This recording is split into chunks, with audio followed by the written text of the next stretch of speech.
wakhetha inkosi yakithi uNyazi lwezulu. Uyena usimelane lo noma nje kodwa uyabukeka ibonga inkosi.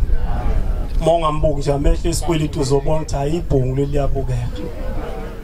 Ngakasimelane ke ithempeli ngilibhekile ithempeli asethembekana ibonga inkosi. Bakhonza abahle ngicela ukuba mfishane. Angiyona ke indoda eyafa yavuka inkonzo umuntu wafa avuka ijwayele ukungaphela ibonga inkosi. Jeremiah 30:7. Joshua 24:27. Lukhulu lolusuku alukho futhi olungangalo alibonga inkosi asephakameni. Fanele usibongele uma ukhona losuku lukhulu alukho futhi olungangala ayibonga inkosi. uJoshua wathi kubantu bonke bhekani namhlanje ngomhla 17 August silapha ayibonga inkosi. La manje wonke lapha aba ufakazi ukuthi namhlanje siguqe lapha kuleli thempela. Onke la manje lawazozwa amazwi akhulunywa ingakho eshumshuma yokuthi into esikhuma fese sibheke uba onke la manje ayaloba. Amazwi kaJehova. Kuba ufakazi nakunina. Funa niphike uThixo wethu. Inkosi kubusise. La manje ayoba ufakazi ukuthi umhla 17 kuAugust asiguqe lapha ayibonga inkosi yaManazaretha. Futhi nawe ngalolu suku namhlanje iyaloba ingelosi yesabathi ukuthi ukhona ngalolu suku awulovanga. Ngoba khona abantu abalovayo esontweni azobana kukhona abantu abavakashile mase thangiyeza. Athanze ufike emini obusivuthiwe kahle emini ekseni ngeke ngikwazi ukufika ingelosi uyazi inkuloba kiphi inkonzo. Ngoba fanele silalela uShembe ungena ekseni angene emini akushiwo ukuthi uShembe uzongena emini. Insizwa kaMdletshe yathi lapha eNewcastle yabe siguqukelwa isisu yaphathwa isisu insizwa kaMdletshe thema iphethwe isisu yabe sigovuza uWBhayi yawufaka emanzini uWBhayi yabe siyawugoqoza yabe sugalela phakathi eswini. Lensizwa kaMdletshe yangawusefa uWBhayi manyazini kulaba basha. Yabe sithi kalaka yahlala kuyo ngaphakathi yabe sisuka lapho yabe siyayiluza isisu kwabanjwa kwayekwa kwaphoqela ukuthi ayihambi esibhedlela umhambi ekliniki. Base beyithwatha sebehambisa ekliniki. Mayefika ekliniki sebemfaka uAsray umfoko kaMdletshe uma bemfaka phansi kuAsray bayabheka phakathi kwathola ukuthi amathuba wonke agcwele izimbobo. Wabe sekufika umfundisi uKhumalo ngoba umfundisi uKhumalo siyalazi ihwanqele imhlophe insizwe eminyama njengami mase hambile umfundisi uKhumalo eyesibhedlela ethi uyobheka uMdletshe oba besebenza ndawonye wasengena iICU waseyathandaza wabe sephuma umfundisi uthe mayiphuma umfundisi usethunesi umfundisi tshela lo nkulunkulu wakho ukuthi akayiphumuze le ndoda ngoba thina ngesikwazi kwenza ioperation esemathumbeni asikwazi ukuthunga amathumbu ngoba konke agcwele izimbobo. uShembe eManazaretha uyawazi ukudala inkinga ntulungisa inkinga. Nawe uzongawuthola umsebenzi kodwa ulala ungadlile. uShembe usalungisa indaba yakho linda mzalwane. Ungazi uphuma hamba ukhothoza sikubona ngoba umnyama thusa uphuma ukoma uyangichaza kade ubheka izinto zakho asibheke lapha ekhaya asihlale silinde. Umuntu azashanga iqhoma esingashanda kuthiwa akagqume asigqume la ekhaya. Wakhela umfundisi wathandaza wabe sehamba umfundisi wangayilala into eshonesi ngoba fanele sibe nethemba linye ithemba lethu uNyazi lwezulu. Yasihamba umfundisi esehlangana nomfundisi uThabethe omdala bayamazi awubaba badala uThabethe eqhamuka estation uma ehlangana noThabethe uThabethe ubona umfundisi uKhumalo lapha ebunzini ebona ukuthi unobuso obudabukisayo ophatheke kabi ngisho umuntu ongenayo imali ubheka isikhumba sakhe ubona ukuthi lo muntu imali akanayo. Isikhumba somuntu siyakhuluma phela. Ayibonga Nkosi. Nami uyangibona ukuthi ngimuntu kanjani. Uma sefethe behlangana wahlangana uyabuza umfundisi uThabethe uthi umfundisi wenkosi Khumalo kwenze njani base bebheka wathi hayi umdletshe uyagula uzakufa noma yinini uthi umfundisi uThabethe mfundisi Khumalo asiguqe khona lapha hayi ukuthi uyozudinga ingubo yokuthandazela abantu uthandazela umuntu mawubiza igama lonyazi kuphelela baguqa bathandaza ebusuku lase liyafika ugaga lo bakuthiya igudla legudla into abazomkhambathi uthe malifika lafika kumdletshe esibhedlela lathi mdletshe njengoba lapha yimi ngikufake lapha ngoba khona umuntu olapha ewodini ofala umsindise lo muntu olapha ewodini unethuku lapha esiphongweni ngolwesibili uyahamba eMaritzburg uyohlinzwa makwenza operation lo muntu uzakufa wena lapha kusasa uzophuma shempu udokotela odokotela ade gqoka phambi kwethu ngithunyasi singene ICC la ungena khona ngemali thina singene imali sahlala ehlanu zema VIP bungekho wena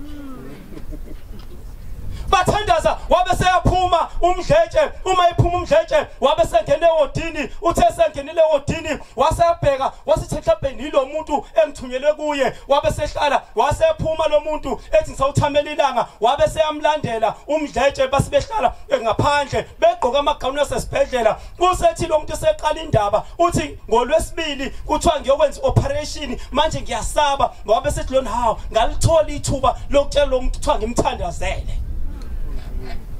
Mubika umshumayelo ungawuhambisa ulala nathi thina ngolwesithathu sazi sikumhanjisa ulala nathi kubi futhi uthi umphambi kwabantu ungabazi kubantu ukuthi balala bedleni bahlalaphi ngofanele sibahambele abantu ayibonkosi ungazi hayi awungicela usibani banangibambele ukephi wena usibanjela uthi ke hayi ukade kufika uNkulunkulu lapha ubhombela isimo sempondo uthe uNkulunkulu mangikuthandazele usethi lo isiguli manje ulindeni ngithandazele base bayathandaza before ehambe ngolesibili eMaritzburg ewenza operation wasethiwa kabhekwe mathi uyabhekwa kwathola ukuthi ithuka leli esekhanda seliphelile ngegama lonyazi silapha silethizwa ekhenye into maNazaretha sengihlala phansi ngithiwe ngeke ngibe nendabende ngomhla ka1 ngolwesine lapha yanazi insizwa ehlala kumanzi imtoti asibe nethemba ngoshembe maNazaretha singabi nalo elinye ithemba asingalindi umshumayeli size sifakwe imigqa kuthiwa hayi umshumayeli manje na usunoqobo ngesikhathi amaNazaretha ekubeka phambi kwabo bathembile kuwe khona into soke beyibonile kuwe ungabi namahloni ungasabi ngolwesibili ngolwesine idlula ingane esizibeni sakaMacingwane laphana kuthiwa inqunquma laphana indawo nasi isiziba lana sakaMacingwane uma idlula lengane kwabolwesini wa3 ngolwesihlanu kwara 212 wangiphuma u12 ayekho umuntu osebenza kahle njengami uphuma ngo12 ayibonkosi kwara 212 kufona insizwa yakaMsomi ithi lensizwa yaMsomi umshumayeli lapha emfuleni kucwila ingane sekuhluleke yonke into ehamba emfuleni uhambe uyothandaza ngithi mina mshumayeli ngithi mina Msomi ngoba ukhona umshumayeli awumtsheli ngani umshumayeli okhona ngasekhaya uthi hayi into yami ifike yathi hamba wena uhambe uyothandaza cela insizwa ezimbalwa uhambe nazo emfuleni ngiyayikhona insizwa kaNgcobole ngihamba nayo nenye insizwa kaMgomezana ngathi mfafowethu asingipheleze sihambise emfuleni ngofa sibe nomoya kaShembe sho njalo umfundisi uthi asofana netennis uthi tennis ulishawa phansi libhambe asibe nomoya kaShembe ayibonkosi uyavuka lento kimi yathi ngoba sengitsheliwe angihambe ngemfuleni kwakulwesihlanu ngase ngihamba kwisikhathi kwaku2 sesifika ngase ngiqala lapha endlini kakhokho ngoba kubaleka ube nendlu kakhokho ngangena endlini kakhokho ngathi mase ngifika ngiyakhuluma endlini kakhokho ngabe sengithatha lo labhoko engaphuma nalo ngaliyana einsizweni ziyazi insizwa ngabe sengihamba nalo base kufika umoya kimi yathi caphuna imali eyisiliva nginenqoba ke imali lapha eyisiliva ngafaka isandla ngathi yonke lengiphuma nayo yiyo lo ngephonse emfuleni ngoba sasiyothenga umphefumulo womntwana sahamba nalezi insizwa ikhona kaNgcobo safika emfuleni sabheka kwathi kwafika lamantombazane ekuyiwona athumela abatshuzi kuhlulekile ithimba ngaseThekwini sazama ithimba laseMaritzburg kungena izinja lapha kwangena abatshuzi babuya lapha abaphethe lutho kuyaphithizela amaphoyisa ayehleze evenini edla ngesikhathi sesibuya sesithatha iMnazaretha ngoba umoya uthi ungagqoki lo Mnazaretha kodwa thenga uMnazaretha gqoka uMnazaretha kaKalika ngazi mina nawo sena uMnazaretha kaKalika ngoba amandla lele eKalika ngayeka yonke iMnazaretha enginayo endlini ngabe sengidonsa lo kaKalika nobhoko lwami ngabe sengihamba sengiyaphakathi ezibeni bonke abantu baqhinqile bagcwele umfula kwaba yithina sobathathu esangene ezibeni esasimnyama sokaMacingwane uMacingwane phela isayoni esathathwa inyoka angani masathola ngathi asiphindanga satholakala sathi masikhuluma nabantu nomunye eNazaretha ngathi samsothandaza wathi hayi khohlwa sibelane lapha sekuhluleke yonke into ngeke isaphuma la ngane kuphelile ngayo ithemba linye unyasi safika emanzini yayikhona lensizwa saphonza ngabe sibonga sakubo sakasithole ekhakonina ngathi nina mndeni wakasithole siyacela nikhumbule umzukulu wenhlona aphume uma umndeni uthole nje ithambo ulingcwabe uzophola emphefumulweni ngaphinde ngaphosa ngathi nabakabokwayise noma kuthiwa benza ngalutho siyacela ukuthi umntwana akhululwe ngathi makhosi akulesi siziba ubhombela one keep ubhombela wafika kwaphuma lonke uhlobo lweinyoka phakathi lapha esizibeni sakaMacingwane simnyama kwabathina kuphela sobathathu sifaka ingubo emhlophe ngapho uvalo noshembe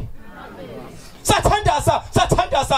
sasihlabelela isihlabelelo sika 242 masisihlabele sethi inkosi yethu Simokade masithi yehla moya kwaheleza umoya ubanda ngeluza uvalo kwaphephezela iNazaretha ngalibamba ngaliqinisa ubhoka athi ngani umushembe usefikile noma ile nyoka engibhekene nayo njengalesi sikhathi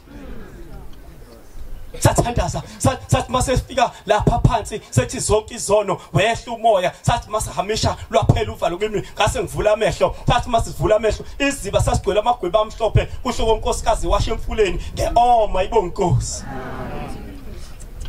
sabe sesaphuma ngithumela insizwa kaMgomezulu ngithi Mgomezulu thatha ambukha amanzi lapha ngoba kufeni akufunakala uma ufika phansi kwathi ufike nento zakho usuyiphethe kodwa yenza izinto phansi kwabantu ungashi ikhonto wafika nayo amphethe isikuphe esingenalutho ngoba mnyama lawa sase sithi Mgomezulu hamba ukhe laphana kawakhiwa amanzi sabuya lensizwe nansi yakanGcobo ikhona saguqa phansi sawathandazela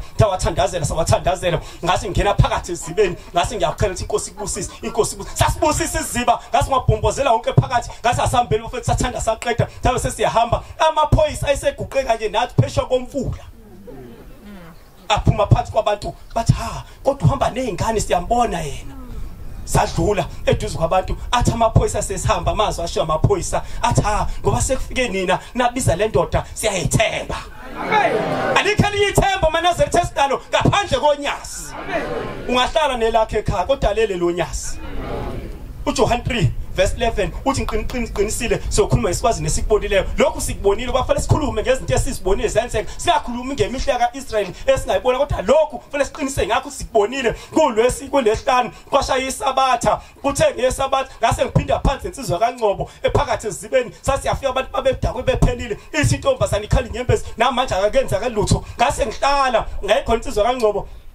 ngahlala ubusuku bonke kwashaya u12 makuhlala u12 ngabe sengihlabele isihlabelo sasebusuku ngathi mase ngiqeda ngathi shembe maningi amehlo akubonile siguqe emfuleni wena wasenza isimanga namanje ungahlulwa yini ukuthi ukhiphe le ngane kwathi ngekuseni ngokwara 24 ngabe sengiba nesibonakalisa ngisho ngishumela ngezibonakaliso